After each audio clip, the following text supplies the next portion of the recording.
Welcome back to the Escape Collective Tour Daily, everybody. I'm Kaylee Fretz, sitting around a faux wood table with my two favorite colleagues. Don't say that. My fourth and fifth favorite colleagues. Yeah, there we go. Ian Trellar. Hello. And Johnny Long. Hello. We've just wrapped up stage 10. We are on a square in Clermont-Ferrand. Ian, why don't you set the scene for me? It's a big square. There's brasseries all around it, which is French for place that will serve you meat and chips. Behind Johnny, we have an enormous, menacing cathedral. We've spoken about it before, but I'm speaking about it again because it keeps giving me a fright every time I see it. I'm coming around to it. I'm not. I like it. We found something out about it, didn't we? Which I don't think we mentioned on the podcast. No, I don't might think we did. That's the thing. So, did we? I don't know, because We our didn't. conversations on mic and off mic blur into one.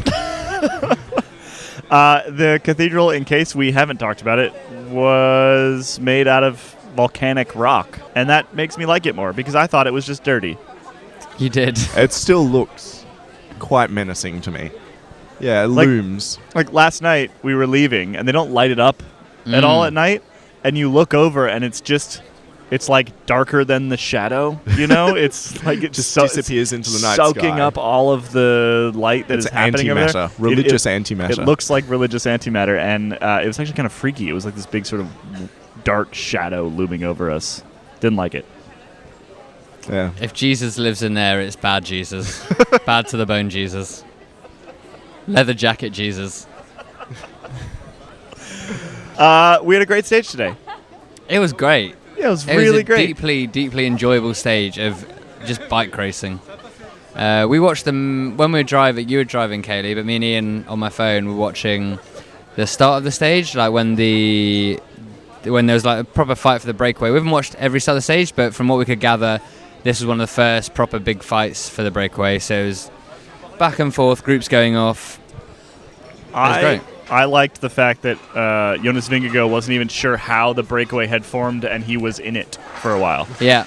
He's like, I Yeah. don't remember, just suddenly I was in the breakaway. which runs true with what we saw from the Netflix series, where it's just sort of a constant state of panic and chaos. Well, and it also proves how strong those guys are, because I guarantee you, Yeah, they if just you- ride away. If you had asked a lot of other riders in the peloton Yeah. whether they knew they were in the breakaway or not, they'd be like, Yeah. I definitely knew that I either was or wasn't, because I was trying extremely hard to do so. And Jonas Vingegaard was just kind of like, I was riding along.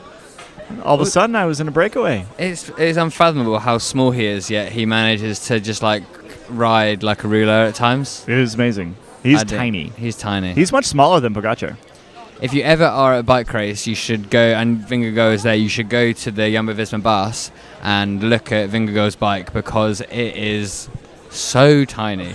It is a child's bike. If you see that bike, and then if there's like Wout van Aert's bike, it is just It's like twice the size. father and son. Yeah, very much so.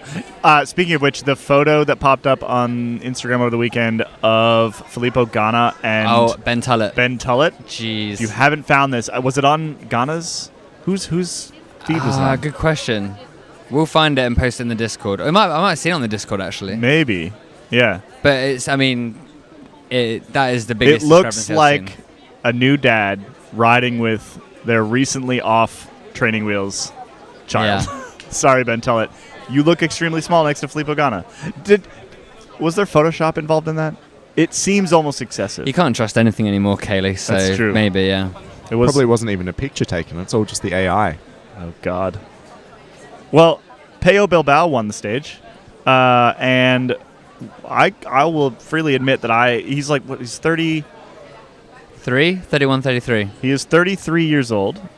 He's been at this a long time, but he's tended to ride for teams that I, frankly, didn't interact with a whole lot, and I just haven't interacted with him a whole lot. He's also a rider who, I don't know, I think this is not really true anymore, but when I first started this job, the Spaniards and Italians in particular, they tended to not really speak much English. And so I kind of just didn't really bother. And I was working with Andrew Hood at the time, who lives in Spain and speaks Spanish. So, like, all the Spanish guys, I just kind of didn't talk to for, like, 8 years of my career. I think that was actually, one, incorrect. I think most of them these days actually do speak quite good English. Traditionally, there's a lot of like Spanish and Italian journalists who cover the sports. If anything interesting is said, then you get it translated by those fed guys. back to you. Yep. And it's just a bit. Those countries are just a bit further from sort of like the Northern European. Well, so here's a bit of inside baseball that no one probably cares about. Back in the day, there was like a sort of international quote exchange, right, where the Italians would get the Italians and the Spanish would get the Spanish and the French would get the French, and then we'd kind of like swim around the press room and you would get what you needed. If you needed some Spanish, you'd go over to the guys at Marca and be like, hey, what did Contador say? You'd get your quote. They speak good enough English they could translate, or you just get the quote in Spanish and translate it yourself. That doesn't really happen anymore. We should bring it back. And in these days, and I thought this was interesting, that Pello Bilbao did his press conference entirely in English. He took questions in Spanish, and so all the Spanish guys were asking questions in Spanish, but he returned it in, frankly, excellent, eloquent, and thoughtful English. And I guess that's the point that I was kind of slowly getting around to, is this is a guy who I have not avoided, but just not bothered to really talk to for 10 years. And I should have been talking to him the whole time. He's a really quite interesting and thoughtful guy. Ian, you're writing a story about him right now. I am. I'm in the midst of writing a story about him. One of the nice things about Pello Bilbao, I'm sure that I'll slip up and pronounce it Pello Bilbao again, but Dane will be furious because he speaks very good Spanish and I don't speak any. Pello Bilbao. One of the things that's nice about this, and I guess the whole thing about this win, is that it's wrapped up in good vibes and also very sad vibes, because it comes in the wake of Gino Maeda dying at the Tour de Suisse. Pello Bilbao was on that team, and after Gino Maeda's death, Gino Maeda was quite an environmentalist and had a number of different causes that he donated to. And Pello Bilbao has taken up those causes. So he is donating €1 for each rider he finishes in front of at this tour. Which is everybody today. Which is everybody. And he also, before this stage, said that if he wins, he'll donate double. So far he's up to 1,550-ish. I did have sounds the about maths. right. It was like 1,200 yesterday. So that makes sense. So 1550 maybe. I did do the maths on a calculator, and then I put the wrong number into my article that I'm looking at now. So that's one of those days. It's the heat. It's been very hot. Anyway, it was quite an emotional win for a number of different reasons, and I think that even though everybody that was in that breakaway would have wanted to beat him to the line, I don't think anyone's really begrudging him winning either. Just because the entire peloton was quite shaken by Maeda's death, and the level of articulation that Bilbao used when he was speaking about it afterwards was quite impressive. Especially when you asked him with the last question about risk and if it had changed his mind and how he viewed risk as part of his job, which I thought was quite a humanising way of putting it. And then his answer was very long to that, but also very informative, how he was talking about when he went back out, when he had to go back on the bike to train after the Tour de Suisse and before the Tour de France, how like when he was descending, he like the first couple of days he just couldn't do any speed, and like the first couple of days stages he couldn't race, and it was all in the front of his mind. And it's He also spoke about the preparation that he'd made for the stage into San Sebastian, stage 2, which is his home roads, we should say. He's Basque. Yeah, he's Basque. Pello Bilbao, and he's from Bilbao, which is amazing. I wish that's how our names work. He's Johnny actually London. from Guernica, just down the road. Cayley, Vermont. Technically born in California. Cayley, California. What? And Cayley, California. Only for like 2 years. That explains all the shuckers. Are you in Melbourne? No. Yes, You're Melbourne. Melbourne. I'm from Melbourne. Melbourne. Ian Melbourne. Sorry, I detracted your serious point. That's what I was trying to say before I was rudely cut off. He was saying that on the stage into San Sebastian, he'd planned an attack on the descent, and in training, he'd been very mindful of the fact that his friend had died on a descent like 3 weeks earlier. So he'd prepared for it, and he'd practiced several times, and it was very front of mind in his preparations for the Tour de France that was something. He also spoke about how after Gino Meta's death, he'd gone home, and one of the things that had helped him feel better again, or normal again, if you can feel normal again after something like that, was spending time with his daughter. And in his response to my question, he was talking about how he referenced that he had that to live for, and that he was very aware of the risks of his sport, but decided that it's not something that you can really control everything, and either you have to just accept that as part of life, or you give up, basically. So he that was the kind of journey he went on in the lead up to this race, which is so close as well after this is the first race he's done since Gino Meta's death. I think it's one of those moments where like the sort of the context around a relatively innocuous event crystallized. So I don't know if our listeners will remember, but Bilbao attacked down into San Sebastian on stage 2 of this race.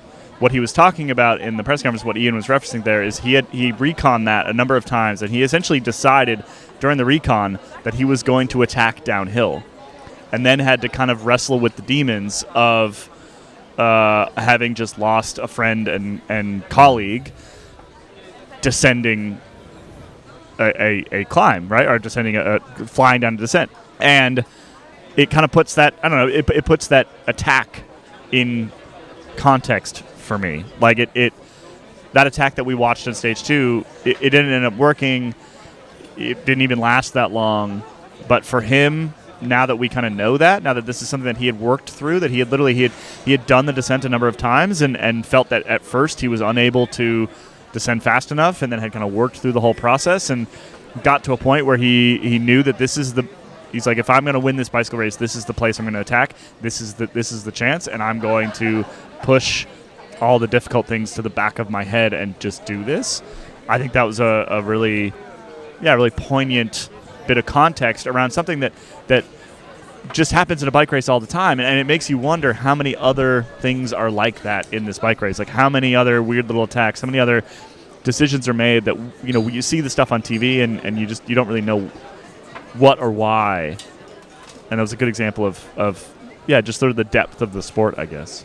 Yeah, I think that's a great point, because I think that sometimes, or quite often, the cyclists themselves aren't particularly articulate, and it's easy to just think of them as these dumb jocks that are just like riding their bikes and just like grunting in response to your questions. But some of them are. Very true. But some are very thoughtful. Yep. Yeah, and Bilbao turns out is. Yeah, obviously one of them. Yeah. Yeah, so I think that was really special. And I also think that in this particular Tour de France, there's all of these extra layers of symbolism related to Meta, in the fact that Gino Meta had a dog. There was a street dog that he adopted from the streets of Bilbao, and he named that dog Pello, after his friend Pello Bilbao. So there's a Grand Depart in Bilbao as well. It's 2 Bilbaos, there's 2 Pellos. It's just a really, really lovely several layers of symbolism. Well, and then even aside from that, you have the fact that this was the first Spanish stage win since 2018, and it's been this is the 100th stage since the last Spanish win. So there's all of these sort of circles just being nicely knitted together. Yeah. And it's all, things work in mysterious ways. Not to get all Joe Rogan-y, but... The bit about his children was the other one that stuck out to me in that press conference, which I think Jonas Vingegaard has done so many press conferences now. So we get the yellow jersey and the stage winner every day in the press conferences, and Vingegaard just kind of answers a bunch of questions, trying to get out of there as fast as possible. And you could tell that Bilbao was very much like kind of like reveling in the well, it's your chance, isn't it? Like, he doesn't get many interviews like that, and it's a chance to have your say on lots of different things. And the other thing that stuck out to me was his comment about like the way that. The question was, did you get any like professional help, like psychological help after Tour de Suisse? And his answer was, I think it was offered, but the best thing for him was to go back with his children, like you said, Ian, and that was what he said about his children, I think any parent out there will probably relate to, which is that small children don't have any idea like about the world, you know? So spending time with them kind of separates you from the world as well. And I thought that was a particularly kind of poignant point that he made. Again, in a second language, that was super impressive. And sounds like that's how he sort of ended up where we are today, where he just won a Tour de France stage. And not just won a Tour de France stage, won a incredibly difficult and incredibly complicated Tour de France stage. To end up being the first rider across the line today was a really impressive feat. Not least because, as Johnny was saying, sort of the first 2 hours, hour and a half was pretty chaotic. And then, if we get to the finale, we've got, 5 riders coming into the finish. The weirdest finale in a while. Just south of Clermont-Ferrand, and a whole bunch of climbers trying to sprint each other, which is always hilarious. Ben O'Connor went really early. Yeah. We were talking about in the car earlier that I think he went too early. You think he could have saved something and then... I think if he had the balls to wait, yeah, which is a hard thing to do. And I know why he attacked. He attacked because he has a terrible sprint. Like that's what you do when you don't trust your sprint. And the reason why Bilbao waited is because he does trust his sprint. But still, he looked really strong. Like he was able to accelerate and then accelerate again, which most of the other riders were not able to do. Yeah. And so that tells me that if he had waited and if he had countered something, we might be talking about a Ben O'Connor victory today. Well, and then you had Ben O'Connor hit out into that final kilometre or so. And then you had Georg Zimmerman, the Intermarché rider, who opened up an impossibly large gap. Like that, the TV helicopter was trying to dance between the two groups, but it was taking too long to get up the road. And that looks like he could have probably waited as well. Yeah, that's although a game I think he blew up. That big gap blow up got caught. Yeah, I think he was pretty fried. Yeah. But yeah, it was a great finish. And then, because then they had to, before that chase group that contained Pello Bilbao had to catch the Latvian rider, Chris Nielens, yeah. Who was, he was interviewed on French TV afterwards and was just gutted. He just couldn't, he was saying he had the best legs he'd ever had today. And if he was ever going to win a Tour stage, today was the day. And he just ran out about a couple kilometres out. It was like a K and a half. Maybe more than that. But yeah, close to the finish. And that would have been Israel Premier Tech doubling up because they won the Puy de Dôme, then rest day, and then back in with another stage win. Yep. Bummer. It's been a while since Latvian won a Tour de France stage, and I happen to know that some of the crew internally are Latvia fans. I think they're partial to Latvia, yeah. So there was some internal cheering for Chris Nielens. It's actually not a particularly hard Latvian name to say, as Latvian names go. So we end up with Pello Bilbao winning the stage, Georg Zimmerman coming in second, the Intermarché rider, Ben O'Connor in third. Still a great ride from Ben O'Connor. He also pulled back, almost 3 minutes on GC, which is he's pretty much done. He said GC, he's leaving GC and just wants a stage win. I think that's probably today the best decision. He should have just waited and just done the ballsy thing where it's I've already won a stage of the Tour.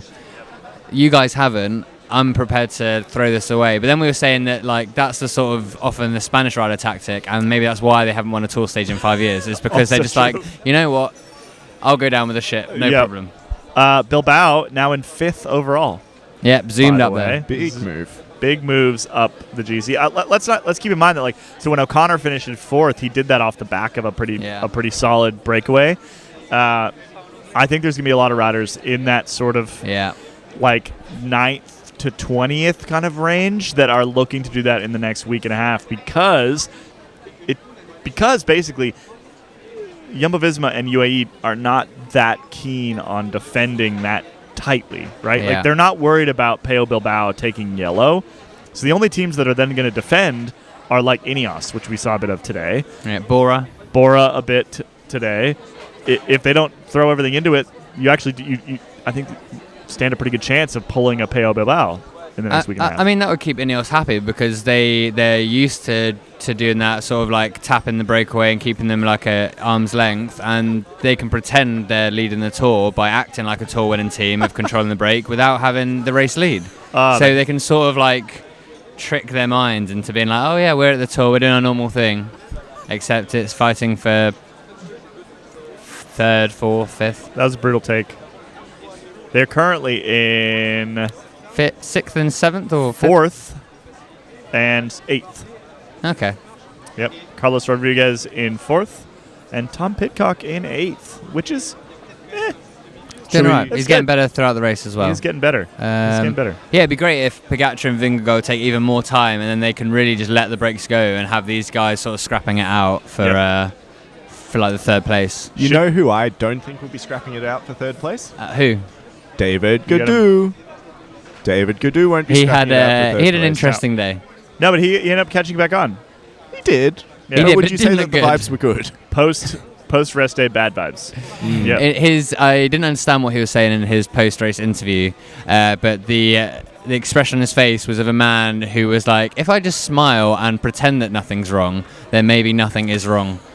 That's also how he looks when he's doing sponsored content posts for a thermometer, which he yes. put on his Instagram yesterday, which I've seen some enterprising memers take that picture, clip his hand out of it, and then there's just like superimposed his head onto unicorns, because he does look like a unicorn. If you want another meme analogy, Arnaud Démare, the French sprinter for Groupama FDJ, who was left at home in sacrifice to Gaudu's overall ambitions at the Tour. Demare's at home, and he's the Arthur the Aardvark shaking fist meme. Just so angry that he's been left at home while it's like Stefan Kung pacing Gaudu back to the peloton. It's not a good look for them this year. We should take a brief moment to, one, thank all of our members that came to our little live show yesterday. Members, if you're out there, you haven't listened to our special rest day episode, go check it out. It should be in your email or it's on Discord. It's also worth mentioning, I think, that right now you can sign up to be an Escape Collective subscriber for $1 for this whole month. Take advantage, pay the $1, drop the paywall, read all the good stuff that we have this month, and I think you'll love it and you will stick around. It's like the podcast but written down. It is like and succinct. Yeah, even more editing than our wonderful Dane Cash does. Not always succinct. Not always. Sometimes. Generally. Sometimes.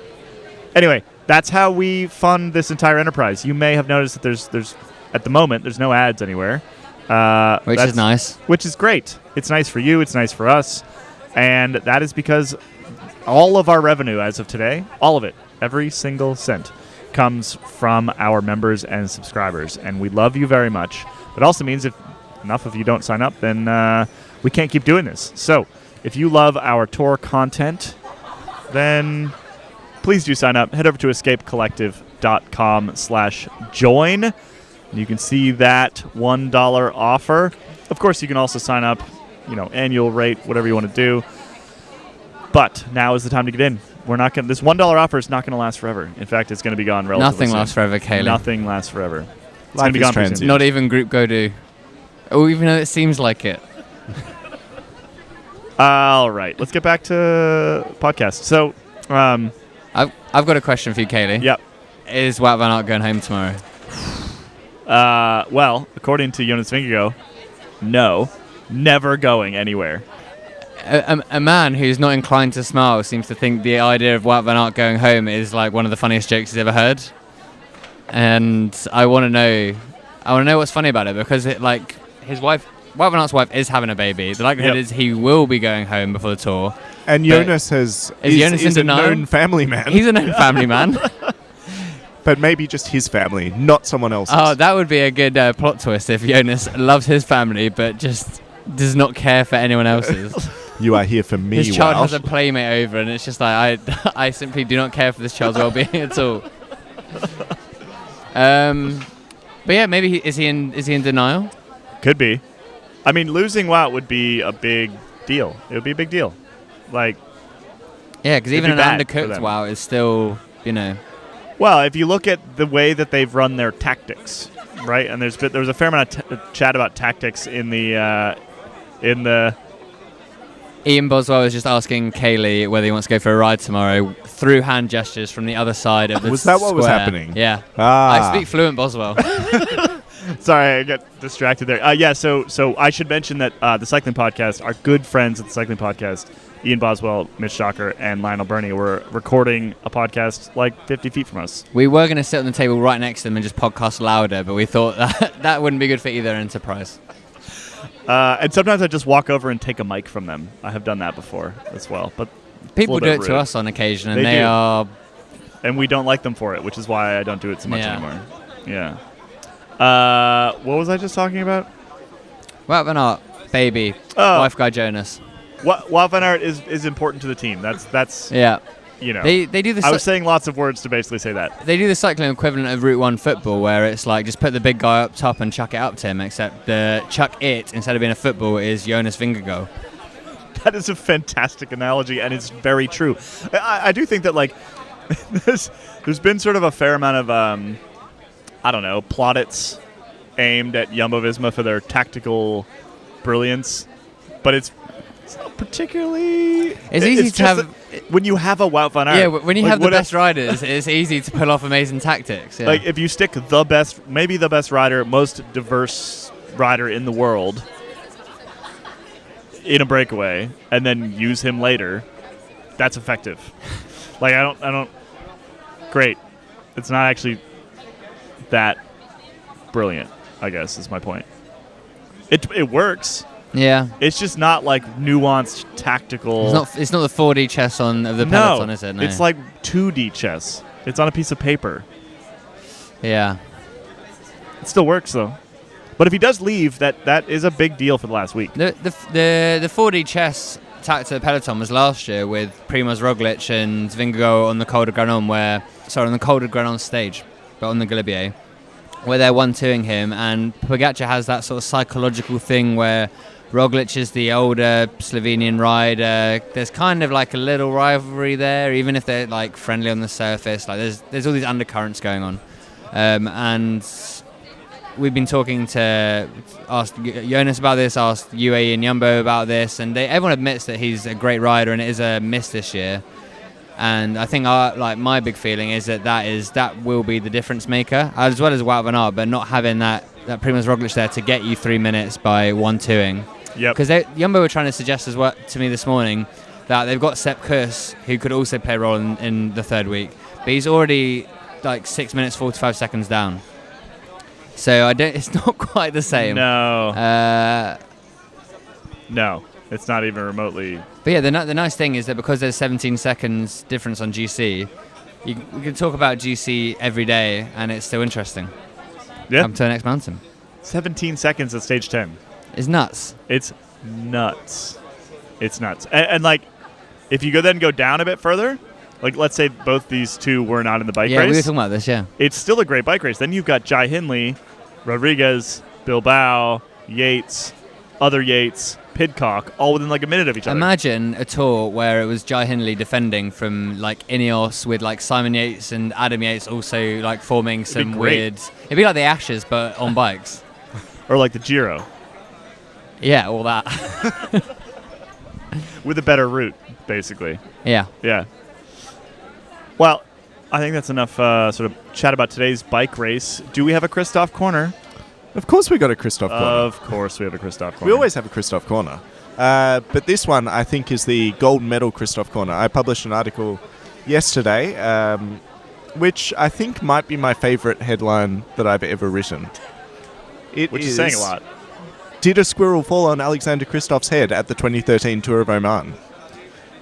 Which I think is a question that... We don't do question mark headlines that often, but that felt like a good opportunity. It's an obvious one. I think as soon as I was asked that question by a colleague in the press room, I immediately needed to know the answer. So I cornered Christoph. Wow. And cornered Christoph for Christoph's Corner. And I asked him, just straight up, did this happen?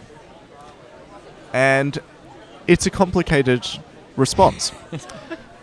because when you're dealing with an Alexander Kristoff, a man who is not prone to whimsy, I felt... Understatement of the century. Oh, I felt like I needed to prepare, so I went and researched. Was he at the race? Yes. Does Oman have squirrels?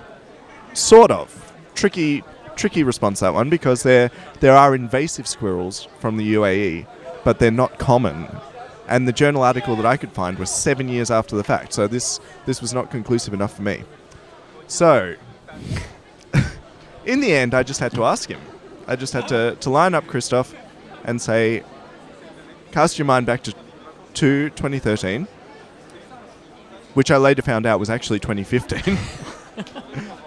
And he told me, no, a squirrel did not fall on his head. Oh, yeah. But a rat did. That's gross. Goes from being a charming story to a horrifying one very quickly. Yeah. I said a squirrel would be cuter than a rat, and he agreed. Nice to know that he can find things cute. Yeah, although I think that there's a little bit of Alexander Christoph's showmanship, because the way that he revealed that it was a rat, there were like dramatic pauses. Really? And the way that he pronounced a rat seemed like it should have capitals. And he knew it was funny. I knew it was funny. We were having a lovely time. Then he told me that he grabbed it and threw it, and then I asked how far he threw it, and he said not that far, just a little bit, which was really good. And well, he doesn't want to be an animal abuser. No. That's the worst thing you could be. Not for the Stavanger stallion. You don't want animal on animal crime. No, exactly. Especially not in Oman. I wondered whether it was a dead rat because it was a hot day. I So you thought think it could have just expired and fallen out of the tree? On Alexander Christoph's head, but no. No, he said it was alive. Of course it was alive. And it wasn't even so hot at the start. It was just some wind brought it down from the tree. Okay. So there is your Stavanger stallion for the day. Your Christoph Corner. So we started off thinking that this story was from 2013, and it turned out to not be from 2013. We also started off thinking this story was about a squirrel.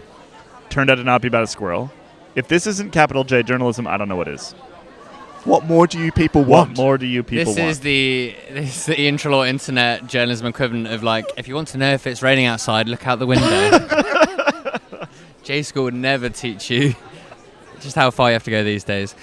How bad is the audio? How good is the audio from the Christoph interview? Because I feel like if it was performative, maybe it could be. It was could a be thrown bit in. performative because I was quite excited during the interview, so I was like interjecting, and I was like, "Wait, was it alive?" I was like, "Of course it was alive." It's quite good. Should we chuck so in? we could Do we have probably it? chuck it in.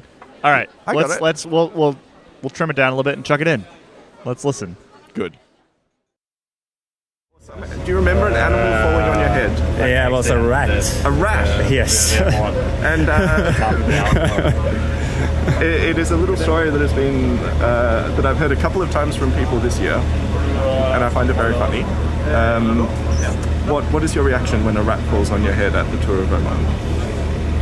I don't remember. I was just poof. So It landed on and I was crawling down. I'm like, yeah, what the fuck is a rat? I had heard squirrel, so a squirrel is a bit cuter than a rat.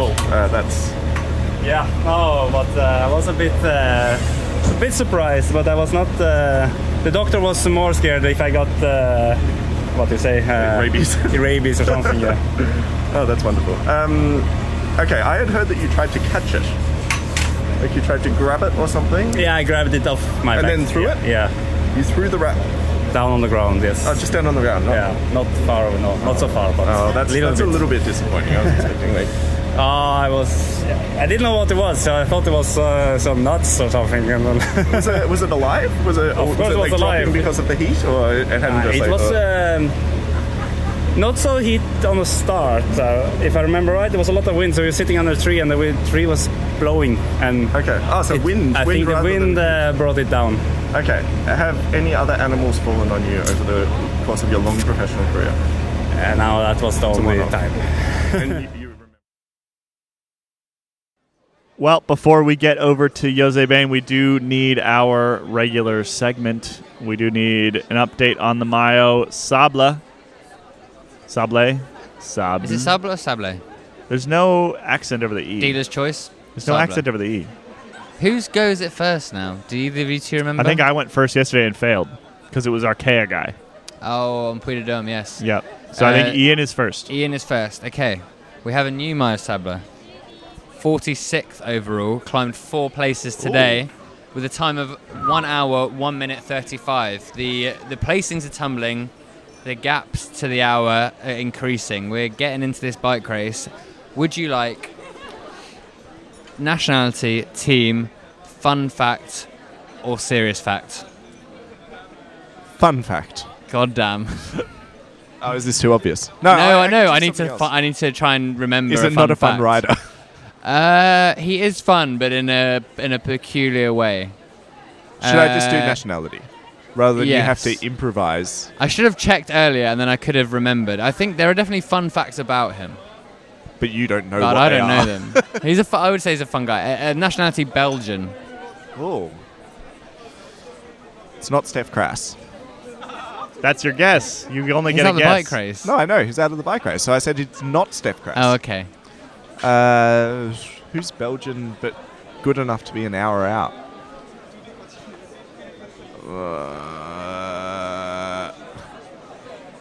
I'm struggling. I think we need like a countdown. Yeah. Pass. Pass. You don't want to guess. I Can't think of any Belgian man. Just one Belgian man. How about the one with the Red Bull helmet? Yeah, okay. Well, Incorrect, but a Belgian man. Okay, so we have a Just Belgian an panics hour there. back. Oh, you can have team, fun fact, serious fact. Do you have a serious fact ready? Yes, but it might give it away. Oh, well, Let's that go- sounds great to me. Okay. No, okay, we'll go team. Lotto Disney. Belgian on Lotto Destiny. Disney. Come on. Kempenarts. Correct. Victor Kempenarts. I have a fun fact for you. Okay. Fun fact. How do you not know this about Victor Kempenarts? Victor Kempenarts asked a woman out wrote it on his chest in a time trial at the Giro, When did this happen? like 2018 or something. Oh well, I was not were in the his cycling jersey, world. Small then. youth. Rode across, pulled Yep. his jersey out, so that he just had this message for the woman across his And it chest. said, "Will you go out Go with out with me?" Something. Anyway, that's a fun fact about Victor Kempenarts. And now I am winning 3-2. You are. Go. You know what? It should be 3-2 to 1, and if you guys don't get it, I get a point. Oh. Yeah, but then you give us shit clues. No, my integrity is above a lovely trip to the Paris Olympics. All right, so Victor Kempenarts is our current Mile Sabla. Congrats to Victor. Who's nearby? Well, you can't know that because they might Oh, come up right. in the following That's days. right, okay. Can't look. Can't catch me out that easy. Any other business? It was very hot today. On the temperature at the finish line was 43 degrees. Yeah. A fire truck That's came like past. 102 for Oh Fahrenheit. yeah, I forgot we have to do the conversion for the silly numbers. A fire truck sprayed for the the fans. superior temperature numbers. We're not getting it. We do this discussion every few days, and it's crazy. Fire truck was spraying fans at the finish line with water. Fire truck, fire engine. I How would dare I forget my roots? I would have loved to have been sprayed by Yeah. a fire truck in our press room where it was hot. some of as the hell. some of the riders were even wearing their ice vests up to the start line, and then I guess some poor soigneur was having to trek up to the start line, which was miles away from the buses, to then collect the ice vest to bring them back to the bus. Speaking of start line, I know several people were interested in how our experience of Volcania was, the volcano-themed adventure park. No rides. that Little they- adventure to be found. Yeah, we didn't go in. It We were too didn't- busy doing our There was job. like one big grey sort of funnel thing, which maybe was like an industrial volcano impression. I don't know. I was was weird. really excited, and then I very was quickly hoping disappointed. for any Americans, particularly East Coast Americans, I was hoping for sort of like a Hershey Park. So Hershey, Pennsylvania has Hershey Park, Yeah. where Hershey chocolate is from. Oh, like Cadbury World in the UK. Yeah, and there's like big wooden roller coasters, and it's great. Oh, it's not like that. There's That's a what I was factory where hoping they for. make Cadbury chocolate. That's what I was hoping. No, not a factory tour, like a whole like amusement park Oh, okay. for Hershey chocolate, and that's what I was hoping It for with seemed- volcanoes, and that's not what it was. It seemed more like a day out for the Volcania staff members who just got to stand next to like ASO stewards and hand out flyers for Volcania. Very exciting. I would imagine that they paid for that privilege. Money poorly spent. Well, we were somewhat disappointed in Vulcania. I don't know what we expected, to be honest. I expected something, but I was just standing around in buses, like in the buses area, trying to speak to people, often without any luck. Everyone was tense, and everyone was hot, and everyone was hiding in their buses and didn't want to talk to the likes of me. We've moved. Are those the Norwegians again? Have we moved with the Norwegians? Yeah, they were eating at our restaurant yesterday, and they're eating at our restaurant today. So we are being followed by TV2. Just like how Geraint Thomas wants what Tadej and Jonas are having for breakfast, we clearly want what Thor Hushovd is having for dinner. I like this square. It's a good square. I think this was a square that gave me bad vibes when I was here in 2020, but maybe it's had a redo, or maybe... It's not the square you see, it's the people you see it with. Oh, that's gross. All right, we should get over to José Been. Today we take a look at the impressive cathedral, of Clermont-Ferrand, and go back to the wild times of the 1904 Tour de France. Do we need to go back and add a spoiler alert when we were talking about the cathedral before? I think Jose might have a different take to us. She probably has slightly more detail. Won't refer to it as menacing. Sit back. This is a wild story.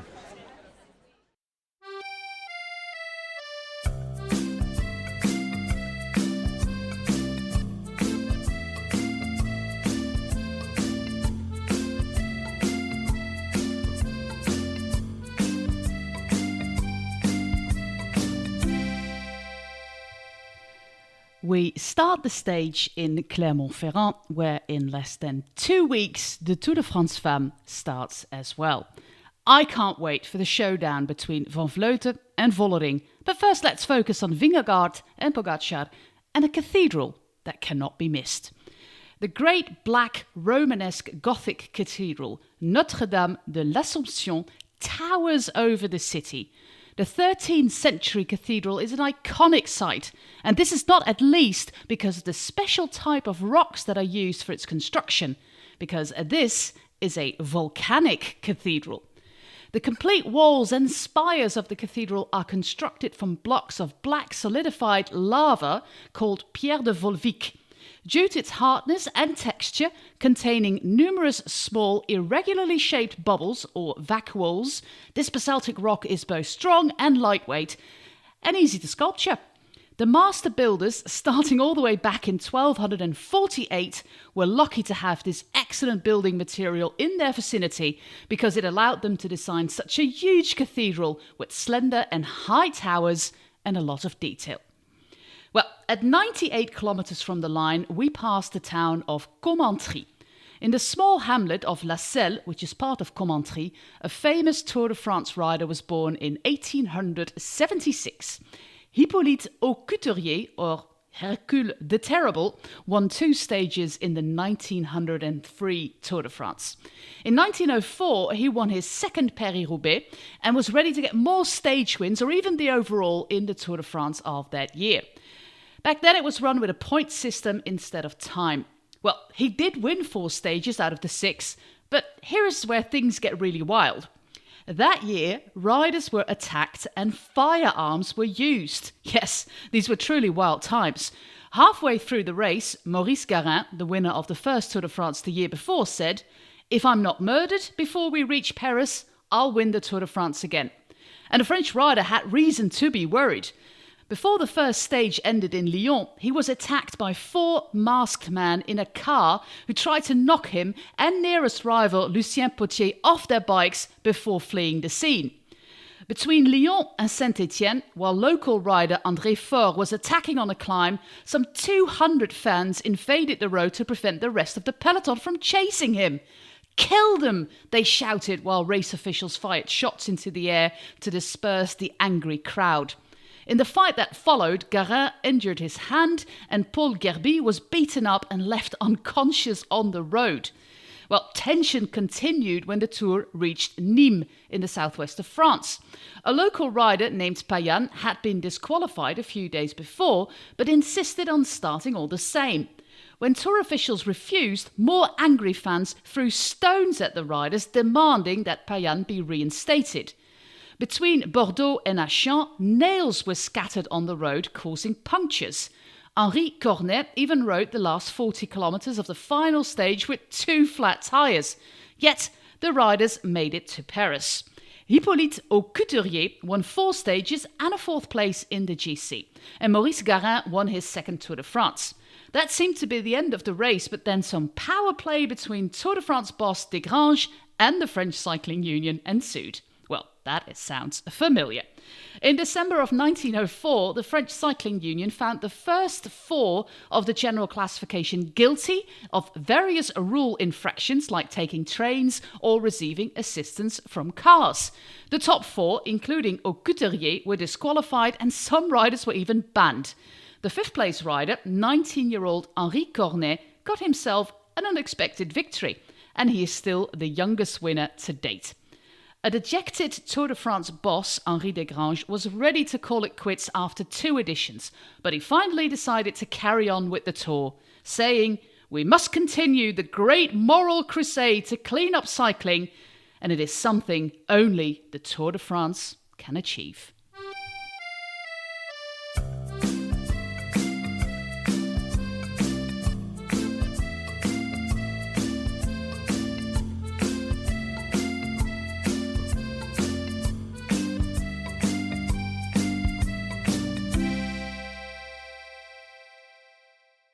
Thanks to Jose for the much more detailed explanation of the cathedral and, the 1904 tour.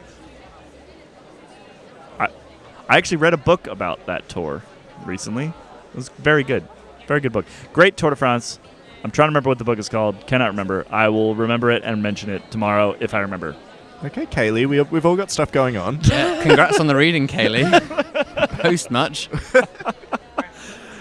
Tomorrow starts in Clermont-Ferrand, which is where we are. Love that. Right now. Love that for us. We can walk to the start, and that makes us happy inside. Finishes in Moulins, which is way far away. And then the next day's start is down here again.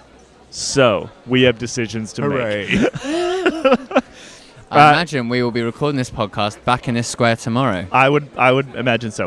We have a couple climbs tomorrow. We got a Cat 4, a Cat 4, and a Cat 4, and then a bunch of lumps into the finish. It's actually kind of a difficult stage. This is not a guaranteed sprinter stage. In fact, I would say this is a breakaway stage. Oh, you reckon? Probably going to look much like today. That's my guess. Because I better change my fantasy pick then. I can finally use Jasper Phillips. They're only Cat 4s. It's the thing. Like but one of the Cat 4s says it's 2.9 kilometers long, and then the climb continues for another 3 kilometers at the same gradient. So I don't know how the heck they decided that was the top. And Jakobsen and Ewan aren't feeling great. No, by all accounts. So that's 2 less sprint teams that may be inclined to chase all day. I would say if you were looking for fantasy picks, I would look more in the Mess Peterson end of the spectrum. Thank you. Sprinters. I'll use that. Biniam Girmay. Oh, I love a Girmay stage for him. Yep. It's lumpy. It's a lumpy lump stage. Yeah. It'll be good. I hope it's just like crazy breakaway chaos again. And that'd be fun. The question, I think, will be more... Basically, the question comes down to, do these sprinters teams, and in particular do Quickstep and Trek, and maybe a bit of Bora, want to hold the whole thing together? That's the question. It's what they want to do, not what the breakaway wants to do. Anyway, we'll be back tomorrow, probably from this exact same square, beneath the big, haunting, menacing cathedral. Maybe we'll try a different brasserie. There's like 6 here. Yeah, we got the time. We got lots of time. Thanks for listening, everybody. We'll see you tomorrow. Bye. Au revoir.